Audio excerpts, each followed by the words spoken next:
सदन की कार्रवाई कल तक के लिए स्थगित कर दी गई है और इस बीच कांग्रेस विधायक पीरजादा का कहना है कि कानून के दायरे में अपनी बात रखनी चाहिए, आवाम का वक्त बर्बाद ना हो, इस बात का ध्यान रखा जाना चाहिए।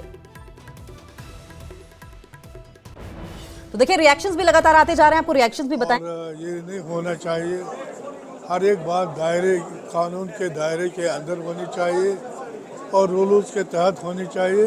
ये बहुत ही अफसोस की बात है। ये आवाम का वक्त ज़ाया करते हैं और मुझे उम्मीद है कि इनके जहन में तब्दीली आएगी और आवाम के मफाद में बात करेंगे। और अब देखिए लगातार रिएक्शंस आने भी शुरू हो गए हैं। वहीं हंगामे पर डिप्टी सीएम सुरेंद्र चौधरी ने बीजेपी विधायकों पर सवाल उठाए। डिप्टी सीएम ने कहा कि इनको ये नहीं पता कानूनी और गैर कानूनी क्या होता है। गैर कानूनी उस दिन था जिस दिन स्पेशल स्टेटस हटाया गया। बीजेपी विधायक सदन में टेबल पर चढ़ गए, कुर्सियां तोड़ी। ये हम लोग हैं जो हिंदुस्तान और डेमोक्रेसी को मजबूत करना चाहते हैं।